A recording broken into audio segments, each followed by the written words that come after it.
Yang puput silakan bisa lihat. Nah, apa namanya, di uji K-square itu kemarin kan uji data kategori. Jadi untuk uji data kategori itu tidak perlu nanti menggunakan sebelumnya digunakan uji normalitas data. Nanti bedanya antara uji data kategori dan data numerik ya. Jadi untuk uji korelasi data kategori kemarin tidak memerlukan uji normalitas data. Karena apa? Karena ketika kita menggunakan data kategori yang skalanya tentunya nominal atau ordinal, itu secara otomatis adalah datanya sudah tidak normal karena data itu hanya berupa kategori atau coding saja ya. Jadi datanya hanya 1, 2, 3 gitu ya. Nah, seperti itu yang dientrykan atau yang akan diolah. Tapi berbeda dengan data numerik. Kalau data numerik itu adalah data bentuk angka, ya.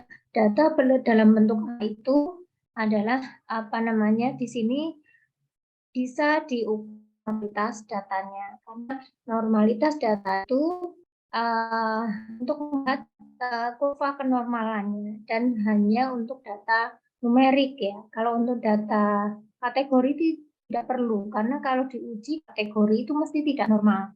Tapi kalau untuk data numerik, jika diuji kenormalan datanya itu bisa ada yang normal, bisa juga ada yang tidak. Ya, nanti kita akan bahas untuk yang uji korelasi data sudah screen sudah muncul ya di layar. Nah ini ini yang pertama. Nah, nanti mungkin yang akan kita gunakan ada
mohon maaf ya, ini saya banyak keluar tadi sinyalnya saya share lagi. Nah, untuk data numerik ini yang digunakan adalah hubungan atau koefisien korelasi yang untuk hubungan data numerik ya. Tapi yang kemarin kita pelajari untuk data kategori yang kita klik di K-square itu bisa diklik adalah kontingensi ya, koefisien kontingensinya. Sebenarnya artinya sama. Koefisien kontingensi maupun koefisien korelasi adalah untuk melihat derajat hubungannya, apakah kuat ataukah lemah ya. Hanya bedanya kalau koefisien kontingensi itu adalah untuk data kategori, data korelasi untuk data numerik.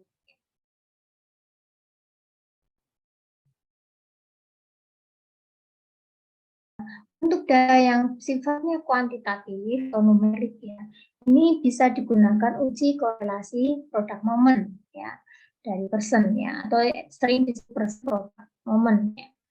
Untuk data kualitatif atau data di kategori ya, ini bisa digunakan koefisien kontingensi tadi seperti Chi-square gitu ya, atau koefisien Guttman ya, itu juga bisa. Kemudian kuantitatif. Nah, ini kalau yang nilainya tidak numerik secara utuh angka, tapi biasanya di ranking begitu ya.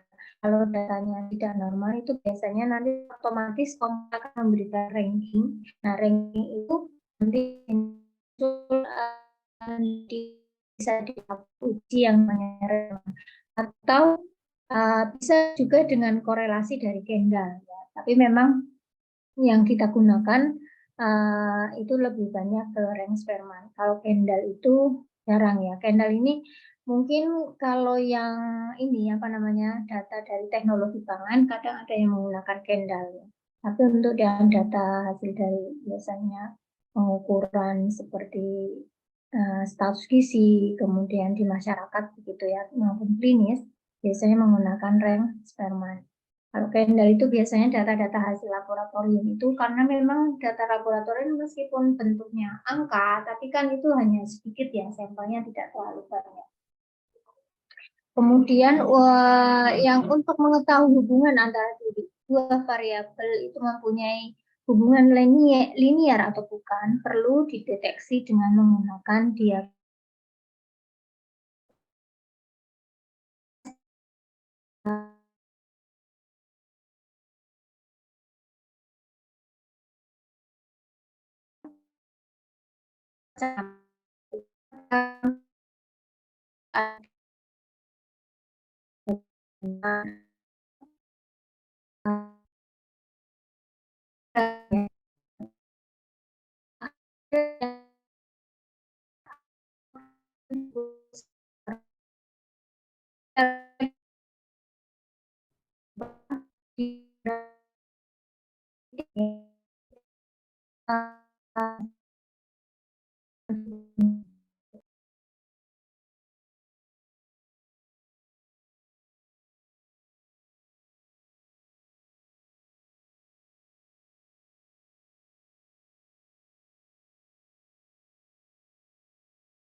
Mohon maaf ini keluar lagi.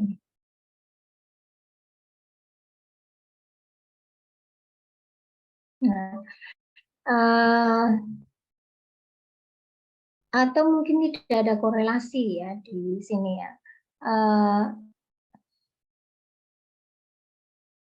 Jadi nanti dari diagram pencariannya atau scatter plot bisa Anda ini kan untuk melihat hubungannya positif atau negatif. Saya lanjutkan. Nah, analisis korelasi itu biasanya yang kita sajikan atau yang kita interpretasikan itu ada dua. Yang pertama adalah arah hubungan. Tadi yang saya bilang apakah positif atau negatif. Nah, kalau positif itu biasanya nanti arah titik-titiknya atau diagram bentarnya itu lebih ke atas. Ya, semakin tinggi variabel variabel X, maka variabel Y juga semakin tinggi. Maka nanti titik-titiknya itu lebih mengarah ke atas atau meningkat begitu naik begitu ya. Tapi kalau yang negatif itu kebalikannya. Nanti menurun, bersifat menurun, lebih ke arah menurun ya grafiknya itu titik-titiknya juga. Nah, ini namanya hubungannya negatif. Nah, kemudian selain arah hubungan yang akan uji korelasi ini kekuatan hubungan. Nah, ini kekuatan hubungan ini sama dengan yang tadi kita bahas di uji data kategori ya. Ada koefisien kontingensi. Nah, kalau di data namanya koefisien kontingensi, kalau di sini namanya koefisien korelasi. Nah, koefisien korelasi itu menjelaskan atau menggambarkan adanya seberapa besar kekuatan hubungan. Nah, kekuatan hubungan itu kisarannya antara 0 sampai 1 ya. Sehingga kalau semakin mendekati 1 itu nanti berarti arah hubungannya semakin kuat. Nah, tapi kalau mendekati 0 itu semakin lemah. Nah, bagaimana kalau yang negatif? Yang negatif juga sama. Semakin mendekati -1 itu berarti dia arahnya kuat, semakin kuat tapi negatif ya. Sedangkan yang mendekati 0 itu lemah ya. Jadi nanti ada dua sisi ya.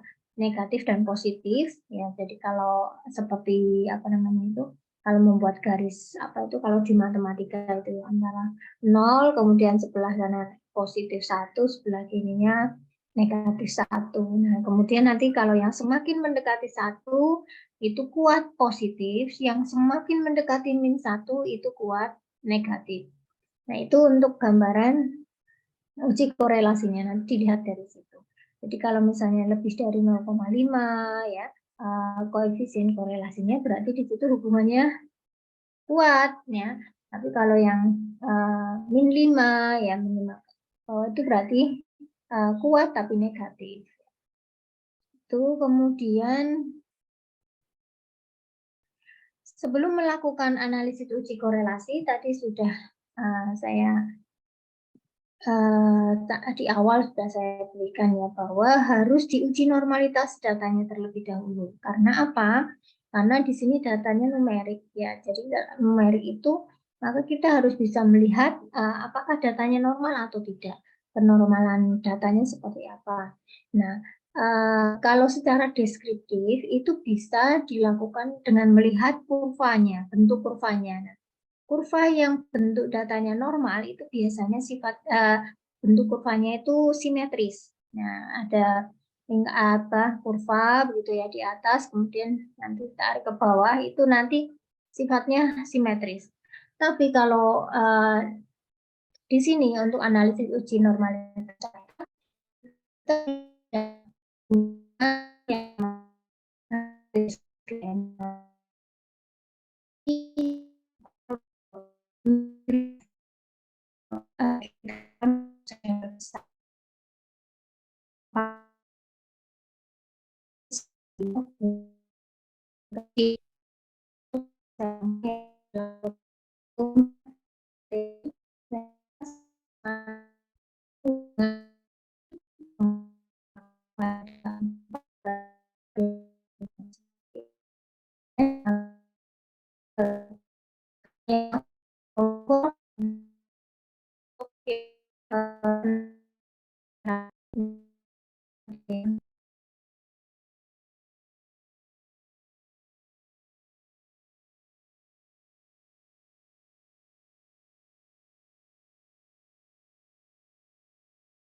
mohon maaf, Mas. Nah, kalau misalnya saya dibantu untuk share screen, bisa ya? Siapa yang mungkin biar nggak keluar masuk.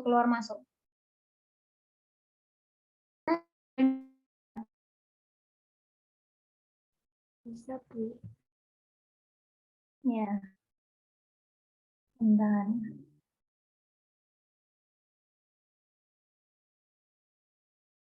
Akan dihubungkan yaitu dan variabel tidak terikatnya. Kemudian nanti Anda secara otomatis defaultnya sudah seperti ini di SPS. Tinggal nanti dilihat hasilnya. Hasilnya akan seperti ini ya.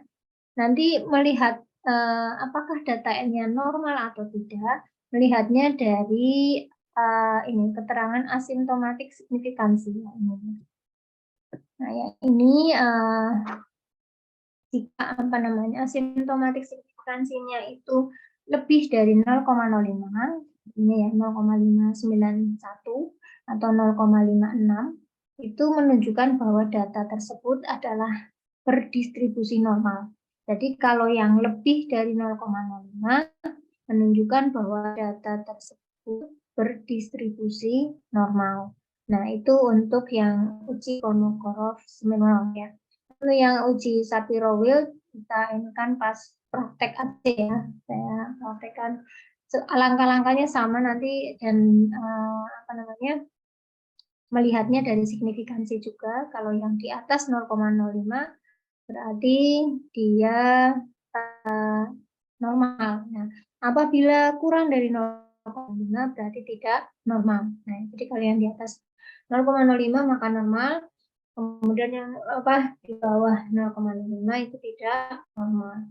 Kemudian apabila normal, ya datanya normal, semuanya ya, baik variabel terikat itu normal, maka kemudian dilanjutkan dengan uji persen product moment. Ya. Kemudian salah satu atau keduanya tidak normal, maka bisa menggunakan uji Reinsperman. Itu. Nah, ini nanti tinggal Anda melanjutkan tahap-tahapannya. Ujinya sebenarnya sama untuk Reinsperman dan persen product moment, hanya nanti Anda klik ada pilihan di situ persen atau Sperman ya. Jadi langkahnya misalnya ini sudah ada file, kemudian nanti ada analyze untuk menu correlate ya di variabel, kemudian nanti klik saja variabel yang akan dihubungkan, variabel bebas dan terikat. Kemudian kalau tadi datanya normal bisa klik send ya. Kemudian ini defaultnya secara otomatis diaplikasikan saja, kemudian langsung klik copy. Ya. Nanti akan muncul korelasi data persennya seperti ini tahapannya. Ini correlate di variabel, kemudian nanti masukkan variabelnya, ya. Nah, Anda klik persen. Nah, kalau yang tidak normal bisa klik Sperman ini. Ya. Jadi sebenarnya tahapannya sama antara persen dan Sperman. Kemudian hasilnya akan seperti ini kalau yang persen. Nah, nanti signifikansinya melihatnya dari mana? Nah, dari sini. Dari signifikansi tail yang ini ya. Misalnya ini hubungan antara asupan natrium dengan tekanan darah. Nah, kalau ini hasilnya adalah nilai signifikansinya 0,004. Ya. Kemudian persen korelasinya 0,508. Nah, nanti bisa dilihat persen korelasi itu adalah koefisien korelasinya. Ya. Sehingga maknanya apa dengan angka-angka itu? Nah, asimptomatiknya kurang dari 0,05 maka dapat disimpulkan H0 itu ditolak. Ya. Maka ketika 0 ditolak, maka di situ hipotesisnya berarti ada hubungan antara variabel X dengan variabel Y. Ya, jadi hubungannya signifikan. Ya, karena tadi 0,004 yang ini. Ya, ini. Nah, ini 0,04 ya. Ini kan berarti lebih kecil dari 0,05. Ya, sehingga tadi H0 ditolak, ada hubungan antara variabel X dan variabel Y. Kemudian, jika signifikansinya lebih dari 0,05 atau sama dengan ya, jadi lebih dari atau sama dengan, maka H0 diterima. Ya, sehingga dapat disimpulkan tidak ada hubungan antara variabel X dan variabel Y. Nah, kemudian untuk yang ini yang Reinsperman sama, tahap lawannya sama, hanya bedanya ini dilakukan apabila datanya tidak normal. Ya, tidak normal tadi dari hasil uji Kolmogorov atau uji Shapiro-Wilk. Langkah-langkahnya sama, hanya memilih yang beda di Spearman-nya tadi ya, Spearman-nya yang ada di SPSS, menu SPSS. Seperti ini, di variat sama langkah-langkahnya, hanya dikliknya di sini, Spearman. Kalau yang persen kan di sini, gitu. Ya. Nah, kemudian ini misalnya hasil dari uji analisis Spearman antara tingkat pendidikan dengan kadar HB. Nah, ternyata nilai P-nya atau signifikansinya adalah 0,84. Berarti di sini lebih dari 0,05. Artinya apa? Artinya bahwa di sini hipotesisnya diterima dan tidak ada hubungan antara pendidikan dengan COVID. Nah, ini hasil yang seperti ini, maka kesimpulannya tidak ada hubungan ya Kalau yang kurang dari 0,05 itu ada hubungan, karena ini tadi 0,8 sekian ya, berarti 0 diterima sehingga dapat disimpulkan tidak ada hubungan antara variabel X dan variabel Y. Itu untuk uji korelasi persen. Kemudian untuk scatter plot, tadi saya bilang kalau melihat mau menggambar atau melihat grafiknya seperti apa gambarannya, maka bisa Anda klik graph, kemudian legasi dialog, kemudian Anda pilih interaktif, kemudian pilih scatter plot. Tapi di sini untuk yang SPSS baru, itu ada beberapa pilihan ya.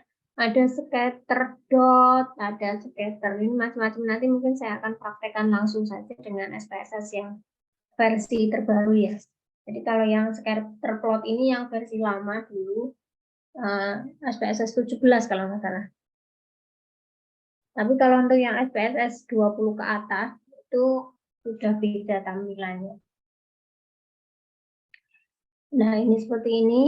Ya, nanti tinggal masukkan ini kan variabel Y yang sebenarnya ya. Sumbu Y, yang ini sumbu X. Jadi yang sumbu Y ini adalah variabel terikat, yang sumbu X itu variabel bebas. Jadi nanti Anda tinggal tarik saja. Misalnya hubungan tadi antara pendidikan dengan anemia misalnya ya. Jadi tarik misalnya. Tapi ini yang pilih yang data numerik ya. Pendidikan dengan kadar HB, nah, misalnya itu nanti bisa dilihat. Atau mungkin umur responden dengan kadar HB itu juga boleh. Ya. Jadi yang penting ada variabel bebas dan variabel terikat. Dan kalau variabel bebas tempatnya di sini di sumbu X. Ya. Kalau variabel terikat tempat di sumbu Y.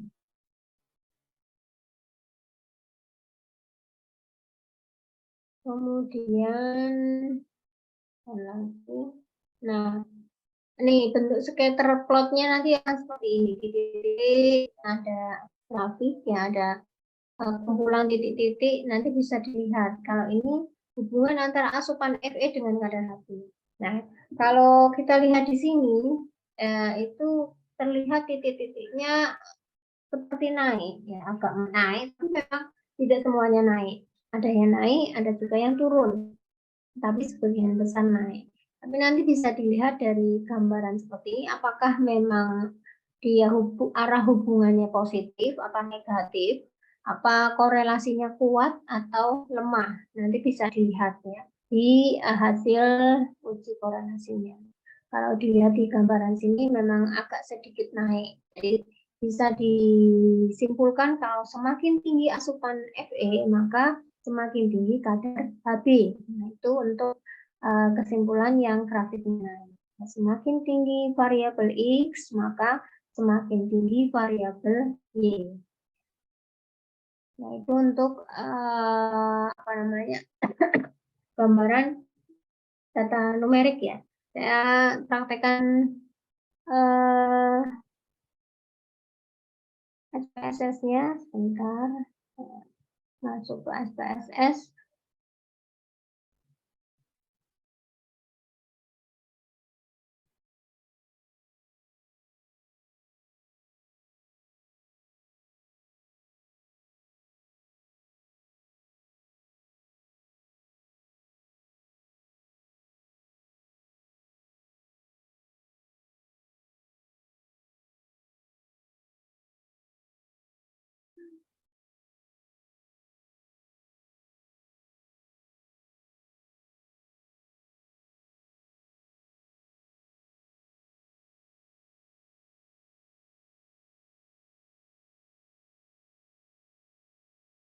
Saya buka file dulu.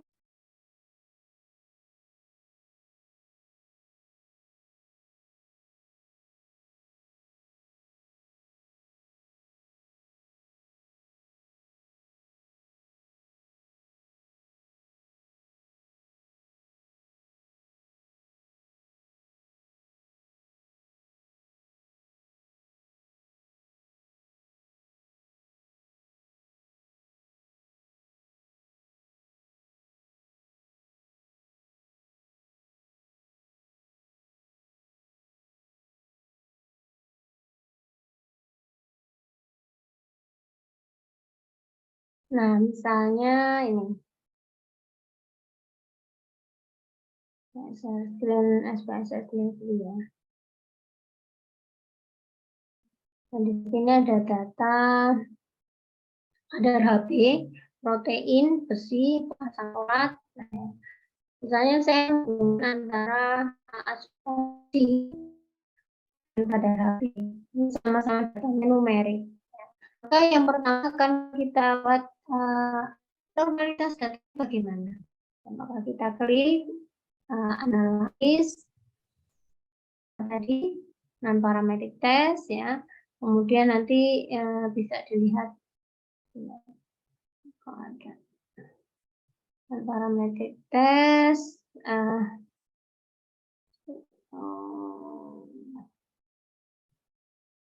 Nah ini ya, legasi dialog. Kemudian nanti ada pilihan one sample KS ya.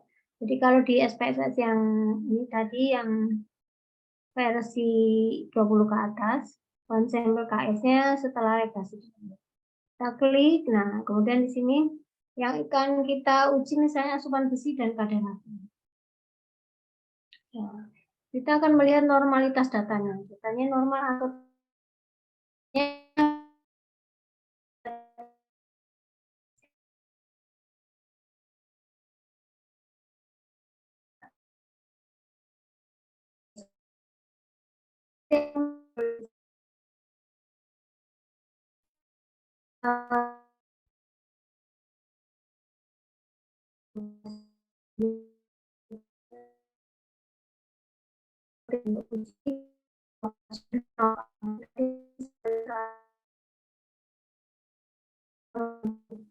hasilnya seperti ini ya.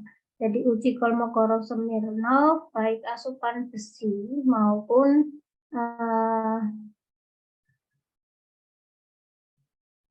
kadar hemoglobin. Ya. Kalau saya lihat itu datanya normal apa tidak ini? Kurang dari 0,05 ya. Mana 0,01 dan 0,0000. Maka menunjukkan kalau data itu ya, data asupan besi dan kadar hemoglobin itu tidak normal. Kalau tidak normal berarti menggunakan apa? Yaitu menggunakan eksperimen ya. Jadi nanti dilihatnya dari sini. Ini yang ini kan tidak normal ya. Karena kurang dari 0,05 ya. Nah, kemudian kita lanjut ke uji di apa namanya SPSS-nya. Ya, maka kita lanjutkan ke ini.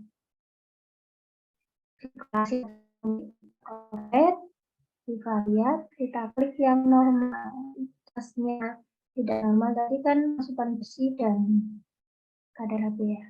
Ini maka kita klik ini. Kemudian persennya di sini kita cek itu default ya. Biasanya klik itu langsung persen. Nah, kita lihat, kita pindah ke sebenarnya. Ya, di sini sudah pindah ke sebenarnya. Kemudian nanti diklik OK. Nah, maka nanti akan muncul hasilnya. Bagaimana hubungan antara asupan besi dengan kadar HB. Kita lihat hasilnya. Hasilnya seperti ini. Nah, signifikansinya adalah 0,00 ya. Kemudian koefisien korelasinya itu 0,625 dan positif. Berarti artinya apa? H0 ditolak. Berarti ada hubungan antara asupan besi dengan kadar hemoglobin. Nah, hubungannya sejauh mana? Hubungannya karena ini 0,625 koefisien korelasinya ya. Itu berarti di sini hubungannya kuat ya.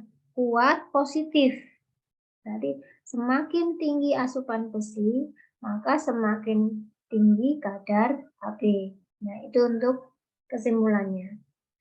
Begitu, sampai di sini saya kira sudah bisa dipahami. Nanti tinggal Anda buat alasannya. Kenapa kok namanya asupan besi bisa meningkatkan kadar HB. Jadi itu nanti tinggal dibahas begitu kalau itu di skripsi ya. Oke, kemudian coba kita mau lihat lagi yang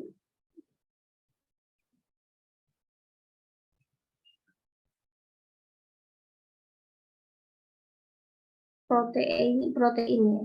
Protein ini normal apa tidak ini?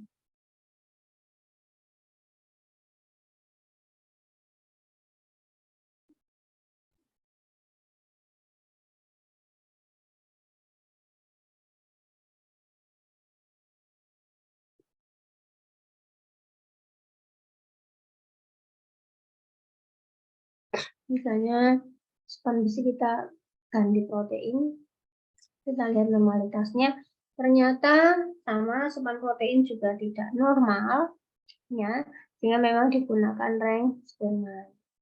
Nah, kalau misalnya apa namanya tadi nilai normalitasnya termasuk normal, maka kita kliknya defaultnya saja ya, yaitu persen. Tidak usah kita ubah menjadi ke Spearman. Tapi kalau tadi tidak normal, maka harus kita checklistnya kita ubah, kita geser ke Spearman. Itu untuk gambaran uji korelasi. Kemudian uji korelasi ini bisa dilanjutkan ke yang namanya uji regresi. Mungkin Anda kemarin di statistik sudah belajar uji regresi ya. Di regresi itu sebenarnya ada dua, regresi linier dan regresi logistik. Nah, uji regresi ini lanjutan dari uji korelasi. Nah, kalau uji regresi linier itu adalah kelanjutan dari uji korelasi data numerik. Ya, sedangkan uji regresi logistik itu kelanjutan dari uji korelasi data kategori atau kemarin yang digunakan uji chi-square. Ya, jadi setelah uji chi-square masih ada hubungan, maka atau masih ada sesuatu yang perlu dilanjutkan atau perlu ditambahkan variabel yang lain, bisa menggunakan uji regresi. Ya, kalau data numerik tadi menggunakan regresi linier. Kalau datanya kategori menggunakan regresi logistik. Ya. Nanti mungkin yang kita bahas lebih banyak ke linier ya, karena biasanya yang sering nanti Anda gunakan. Kalau yang logistik jarang ya mahasiswa yang menggunakan ini, dan mungkin bahkan banyak yang tidak pernah ya untuk regresi logistik. Nah ini saya ini kan materinya dulu.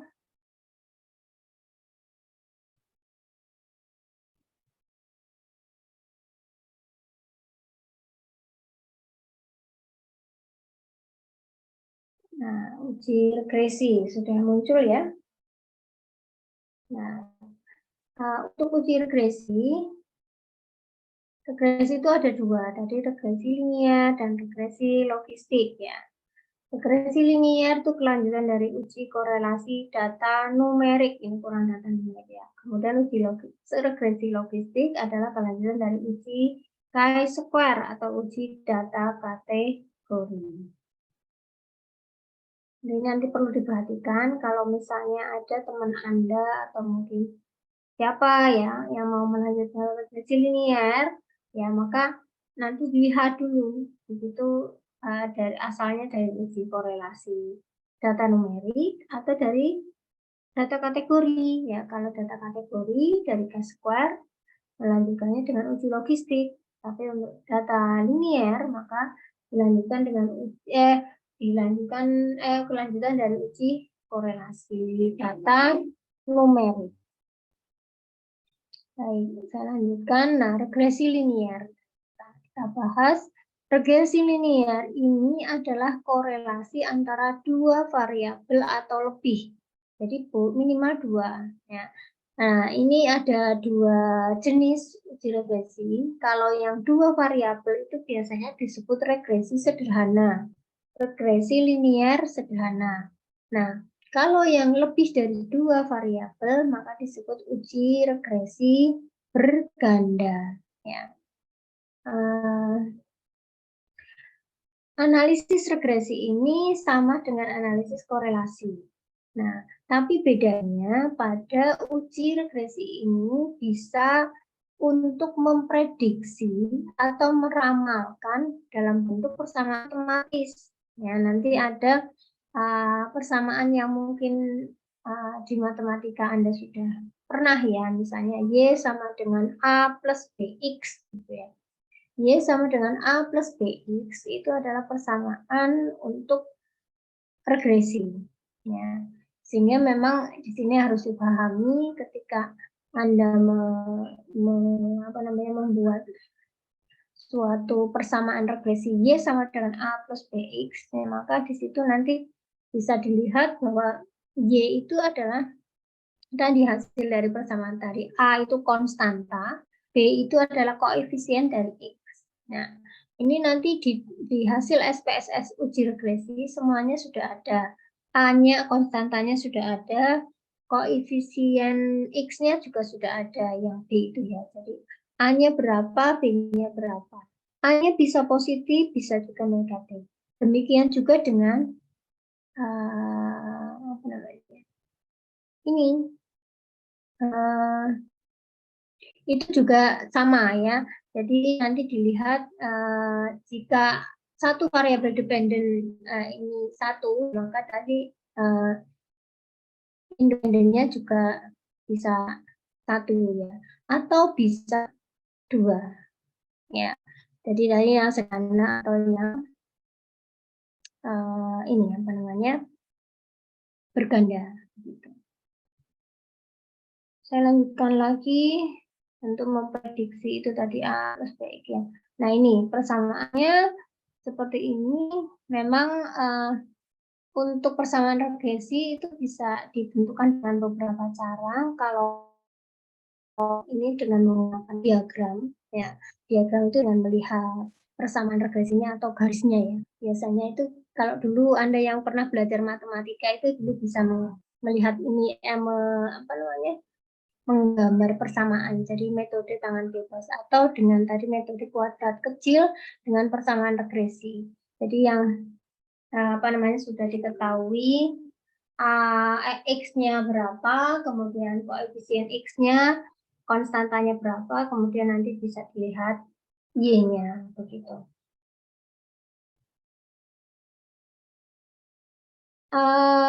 Ini kayaknya ada yang kelewat ini. Coba nanti untuk ini. Jadi untuk cara-cara langkah-langkah uji ini ada yang satu yang kelewat. Nanti yang pertama adalah tentunya klik ini regression, menu regression, kemudian nanti apa namanya pilih di situ ada pilihan linear, logistik, binari logistik dan sebagainya. Nanti pilih yang linear ya. Kemudian nanti di situ variabelnya tinggal Anda klik, Anda masukkan, kemudian nanti muncul angkanya ini regression linear. Ya. Biasanya untuk yang SPSS yang lebih baru itu ada tambahan, ya, beberapa tambahan fitur di sini. Nah, kemudian nanti Anda tinggal masukkan aja dependen variabelnya apa. Misalnya ini tekanan darah. Independen variabelnya ada asupan natrium, ada asupan kalium, ada asupan magnesium. Nah, misalnya begitu. Misalnya Anda ingin menghubungkan apakah ada hubungan antara asupan natrium, kalium, magnesium secara bersama-sama dengan tekanan darah. Ya. Nah, ini namanya uji regresi logistik berganda. Karena ini ada variabel bebasnya itu ada 3. Ya. Tapi kalau tadi misalnya variabel bebasnya 1 atau uji regresi linear sederhana, ya bisa saja ya. Asal tadi secara otomatis, secara sebelumnya itu sudah diuji kalau asupan natrium, kalium, magnesium, dan mungkin ada variabel lain, misalnya Anda mau menguji juga, itu sudah signifikan terlebih dahulu secara uji korelasi, ya, secara uji persen atau uji Spearman itu sudah signifikan. Kemudian baru diuji dengan logistik. Jadi logistik dengan uji regresi. Nah, uji regresi ini sebenarnya nanti untuk melihat di antara variabel independen ini mana yang pengaruh paling besar terhadap tekanan darah. Jadi gini, tekanan darah itu faktor yang mempengaruhi kan banyak. Asupan natrium, asupan kalium, asupan magnesium, bahkan mungkin asupan kalsium, gitu ya. Nah, ketika Anda ingin melihat di antara faktor-faktor yang menjadi faktor risiko atau faktor variabilitas, mana yang paling kuat? Nah, ini yang juga nanti akan dilihat. Nanti dilihat namanya kontribusi atau faktor prediktor. Faktor yang bisa memprediksinya itu paling kuat, itu yang dinamakan apa tadi, faktor prediktor. Ya, faktor prediktor yang paling kuat. Nanti kita bisa lihat. Atau kalau di kontribusi paling banyak contohnya. Kemudian nanti angkanya dilihatnya dari mana, nanti ada. Nah, ini contohnya tadi yang saya, berarti ini lompat ke sini. Nah, harusnya tadi di depan ya.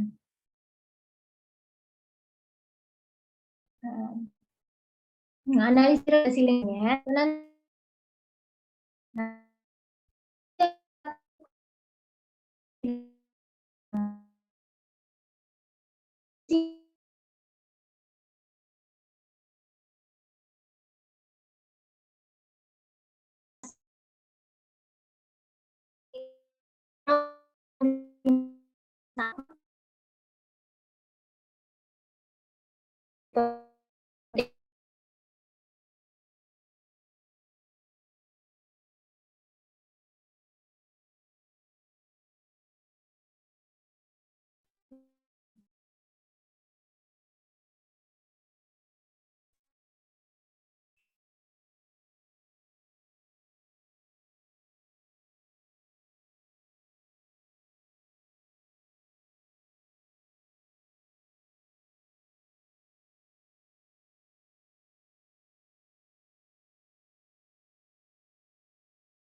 satu lagi.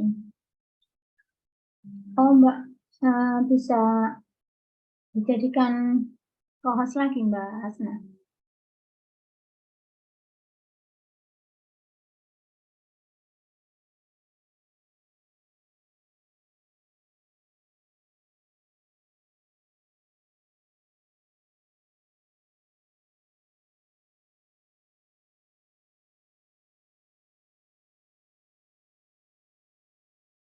Nah, untuk yang ini R square-nya adalah 0,15. Nah, 0,151 ya. Ini apa? Di sini kontribusi IMT terhadap tekanan darah. Ini variabel ini tekanan darah ya. Nah, atau ini IMT dengan tekanan darah ya. Jadi ini ada dua tabel. Ini kan kalau signifikansinya lihatnya dari angka ini yang merah ini ya 0,015 bahwa ada pengaruh. Kalau regresi itu bukan ada hubungan tapi ada pengaruh. Ada pengaruh IMT terhadap tekanan darah. Nah, pengaruhnya seberapa besar? Lihatnya dari angka ini, R square. Ya, R square-nya 0,151. Berarti kontribusinya itu ada 15,1%. Jadi lihatnya dari ini. 0,151 berarti kontribusinya 15,1%. Dikalikan dengan 100% ya.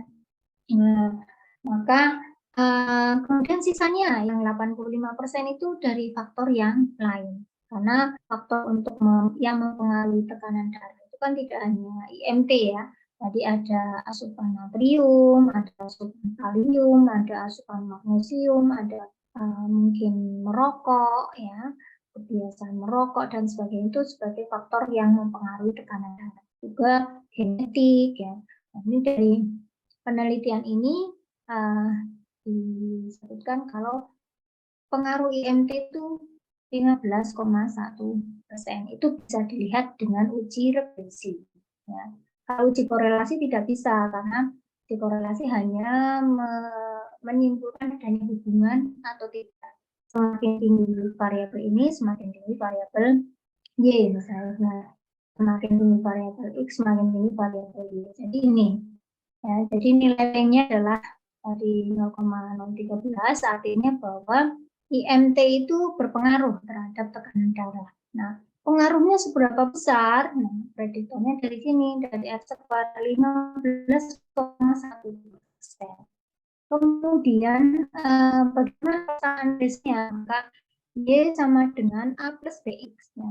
A-nya dilihat dari angka yang mana? A-nya dilihat dari di sini konstanta ini ya, konstanta 84,31 itu A konstantanya. Kemudian yang di bawahnya ini 2,14 itu adalah B ya. Sehingga persamaannya adalah Y sama dengan 84,36 ditambah dengan 2,14 atau 2,141 boleh kalau 3 digit ya. X. Nah, X ini adalah X variabel bebas. Nah, itu persamaannya. Sehingga nanti apa namanya ketika kita mau melihat kalau misalnya X-nya itu X itu tadi IMT ya. IMT-nya itu apa namanya kalau IMT biasanya berapa? Misalnya 25, 25 atau 26. Nah, maka tekan darahnya jadi berapa? Bisa diprediksi nilai itunya apa namanya nilai tekanan darahnya dari persamaan regresi itu ya. Nah tadi kalau ini bukan 51 tadi berarti saya salah. R square-nya 151, artinya bahwa IMT dapat memprediksi atau menyumbang untuk terjadinya tekanan darah sebesar 15,1%, bukan 19 ya. Nah, nilai P-nya atau signifikansinya 0,13 artinya ada pengaruh IMT terhadap tekanan darah. Kemudian persamaannya seperti ini tadi sama. Ini kalau yang tidak dihitung, nanti bisa dilihat misalnya IMT-nya itu tadi 27 atau mungkin IMT-nya 30 ya. maka tekanan darahnya bisa dilihat berapa misalnya. Mestinya semakin tinggi. Jadi semakin tinggi IMT, semakin tinggi tekanan darah. Itu. Nah, itu gambarannya untuk secara teori. Nanti untuk SPSS-nya saya ini dulu ya. Tadi kita kembali ke apa? Ke layar SPSS. Nah, ini saya tadi asupan protein atau asupan besi itu kan signifikan terhadap kadar Hb. Nah, kita mau melihat seberapa besar kontribusi asupan besi dan asupan protein terhadap kadar Hb, terjadinya kadar Hb. Ya. Maka kita lihat, kita analisis dengan regresi. Kan tadi signifikan ya, semuanya signifikan. Maka kita analis, kemudian kita pilih regresi. Nah, kita pilih linear ya. Sudah ya, linear. Kemudian di sini dependennya apa? Dependennya itu kadar Hb tadi sebagai apa namanya variabel terikat. Nah, independennya misalnya kita tadi ada asupan protein, ada asupan besi ya, dua ya. Yang akan kita lihat. Satu saja juga boleh. Namanya regresi sederhana, tapi saya ingin melihat berapa kontribusinya masing-masing ini. Maka kita lihat dua variabel. Jadi kita akan melihat asupan protein dan asupan besi terhadap kadar Hb.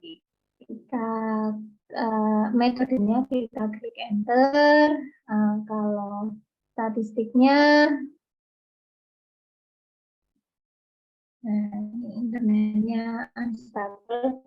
Nah, kita ingin melihat R-square change, deskriptif juga boleh kita klik ya. Kemudian kita klik continue ya. Kalau optionnya biasanya default seperti ini. Nah, kita klik OK aja. Nah, hasilnya nanti akan muncul ya, hasil regresinya. Nah, ini hasil regresinya. Di sini akan muncul persen korelasinya dulu, deskripsinya dan sebagainya. Kemudian nanti akan muncul hasilnya nih, seperti ini.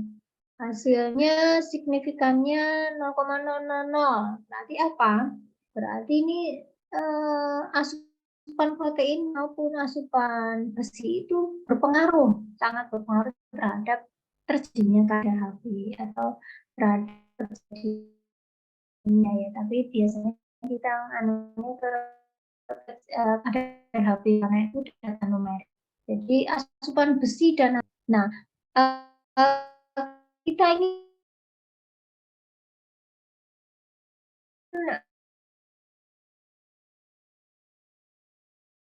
melihat berarti apa? Kesimpulannya bahwa kontribusi asupan besi dan asupan protein terhadap kadar Hb itu sebesar 39,7%. Nah, itu untuk yang kontribusinya. Kemudian persamaan regresinya. Yang ini. Nah, karena ini saya double 2, jadi B-nya itu ada 2. Ya. Di sini konstantanya adalah 8,663 ya. Kemudian B miliknya asupan protein 0,03, B miliknya asupan besi ada 0,003. Nah, sehingga persamaannya apa? Persamaannya adalah Y sama dengan 8,663 ya, ditambah 0,03 X1.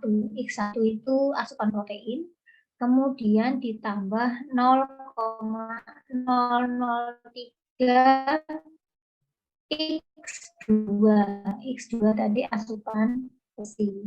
Ini kalau ada dua variabel bebas ya. Kalau ada satu, saya protein saja, yang ini hanya satu. Jadi Y sama dengan A plus B X. Tapi kalau X-nya ada dua, variabel bebasnya ada dua, maka persamaannya jadi lebih panjang. Y sama dengan B1X1 plus B2X2. Atau misalnya kalau variabelnya 3, ya nanti ditambah lagi plus B3X3 dan seterusnya. Nah, itu regresi yang berganda. Jadi itu gambaran untuk yang apa namanya persamaan regresi seperti itu. Nah, itu memang sudah apa namanya, nanti tinggal bisa melihat ya, nanti dari sekian itu yang kontribusinya paling besar yang mana. Nah, kita akan melihatnya dari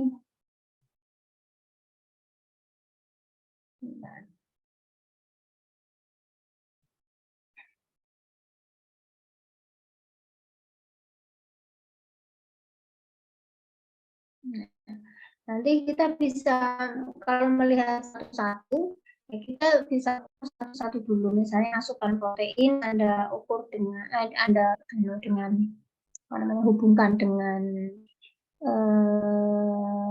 kadar HB, kemudian asupan besi juga dihubungkan dengan kadar HB. Nanti dilihat mana yang kontribusinya paling besar begitu ya. Jadi untuk melihat R square-nya itu seperti itu. Kalau ini R square gabungan, kalau yang kita masukkan 2. Jadi kalau misalnya kita masukkan cuma 1, ya misalnya,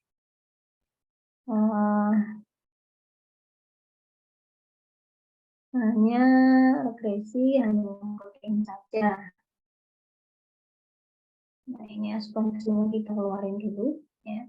Kemudian kita oke lagi. Misalnya asupan protein itu R square-nya ada, wah, malah tinggi sebenarnya asupan protein itu.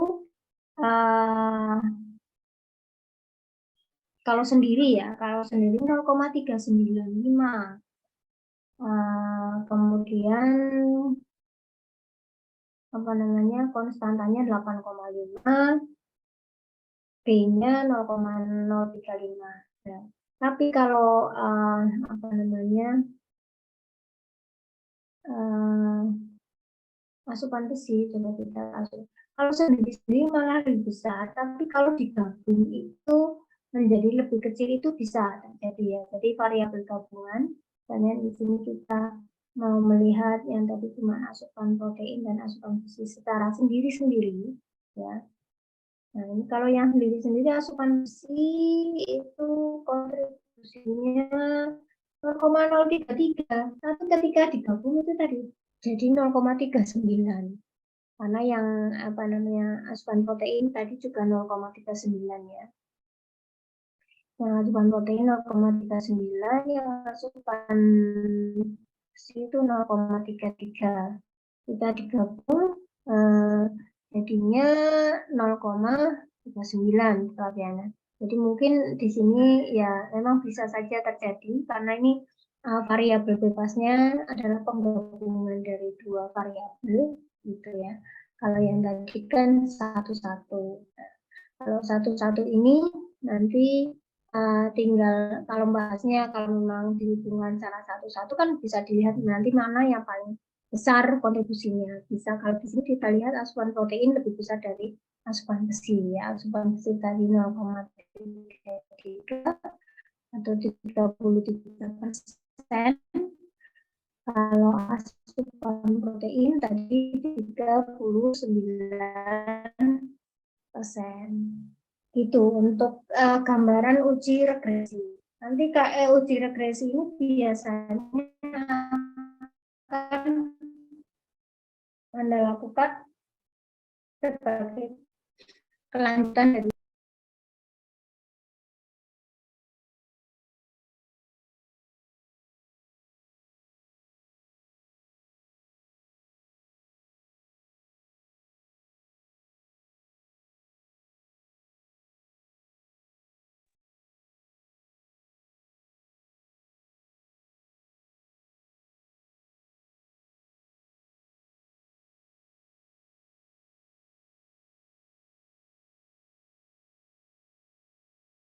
kalau ada yang tanya regresi dan korelasi. Ya.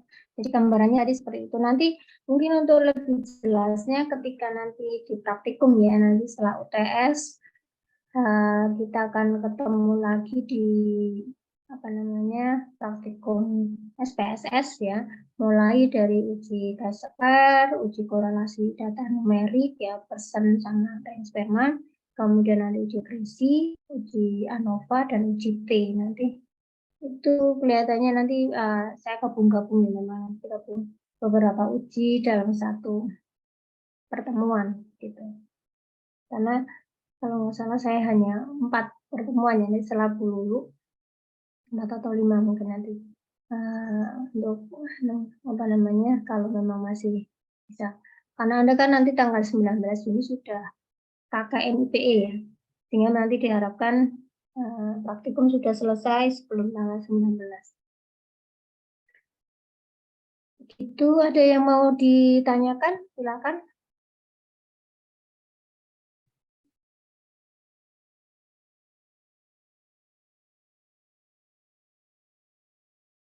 Izin bertanya, Ibu.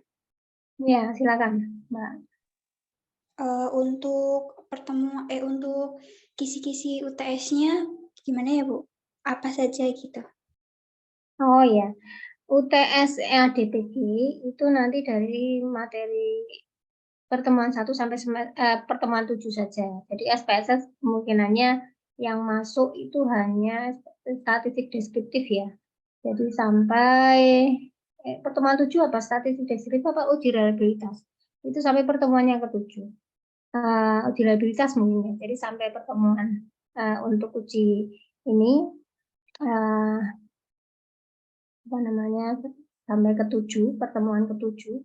Nanti soalnya biasanya kalau kemarin dulu mungkin checkpoint ya Mbak. Yang coba nanti saya tanyakan dulu ya kemarin soalnya membuat itu dulu ya.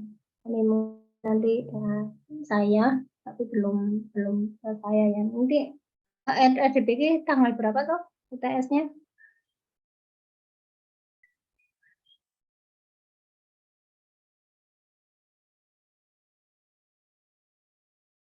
Hari keberapa? Kayaknya nih kedua ya.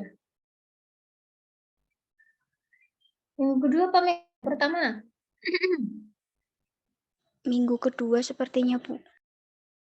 Ya, kalau minggu kedua berarti soalnya belum ya. Belum kemarin dulu baru bilang ke saya, kayaknya minggu kedua. Sehingga belum dikirim ke saya ya. Nanti itu kemungkinannya sih biasanya checkpoint ya. Jadi nanti ada beberapa pilihan apa namanya secara teoritis ya. Tapi kalau untuk prakteknya nanti UTS itu enggak ada, biasanya kita gabung di UAS.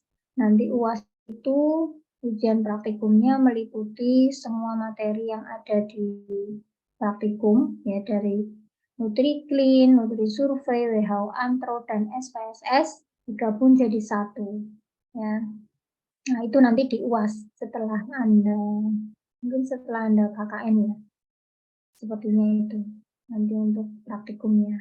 Tapi sebelum teori kalau bisa memang sebelum teori. Tapi kalau ya, nanti kita lihat jadwal setelah UTS ya, karena saya belum mencermati yang jadwal setelah UTS. Nanti kalau memang ada minggu tenang yang bisa digunakan untuk ujian praktikum, biasanya kita gunakan minggu tenang. Tapi kalau memang minggu tenangnya digunakan untuk KKN, ya mungkin kita lihat lagi nanti untuk ini apa namanya ujian praktikumnya. Tapi yang jelas kalau ujian teori sampai materi yang ke-7. Itu ada lagi yang mau ditanyakan? Izin masuk lagi, Ibu. Di SPADA itu pertemuan 6-nya ada SPSS. Terus yang di pertemuan ke-7-nya analisis reliabilitas instrumen itu, Bu. Iya, nanti yang mungkin masuk sampai itu ya. Biasanya sih kadang-kadang hanya sampai WHO Antro biasanya. Jadi ada 3 itu ya. Nanti saya tanyakan ke dulu nanti untuk materinya kalau SPSS itu kan hanya pengenalan saja kemarinnya. Kalau hanya pembuatan variabel ya belum ke arah analisis deskriptif ya. Analisis deskriptif kemarin kan masuk di pertemuan yang ke-9 ya. Ke-9 setelah UTS ya maksudnya. Jadi setelah UTS.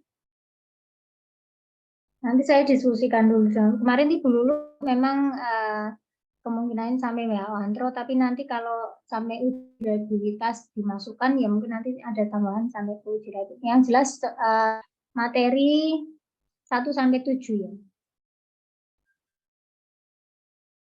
Nggih, baik Bu, terima kasih. Ya, maunya yang penting Anda siap dulu aja untuk yang apa namanya teorinya.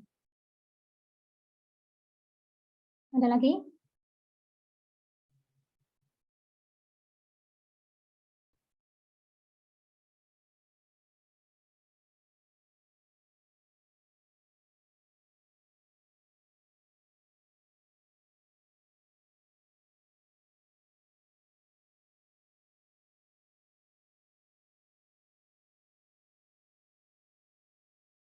Tidak ada? Baik, kalau tidak ada, nah, karena waktunya juga sudah mepet, nanti ada yang barangkali ada yang Jumatan ya, ini yang Mas Raihan, silakan nanti bisa mempersiapkan untuk Jumatan. Baik, kita tutup dulu sampai di sini untuk pertemuan kali ini dengan bacaan hamdalah. Alhamdulillahirrahmanirrahim. Kurang lebihnya mohon maaf ya, karena tadi saya balik banyak terlempar ya keluar karena sinyalnya kurang bagus. Mohon maaf yang sebesar-besarnya. Baik, saya tutup untuk pertemuan kali ini. Assalamualaikum warahmatullahi wabarakatuh. Waalaikumsalam warahmatullahi wabarakatuh. Waalaikumsalam.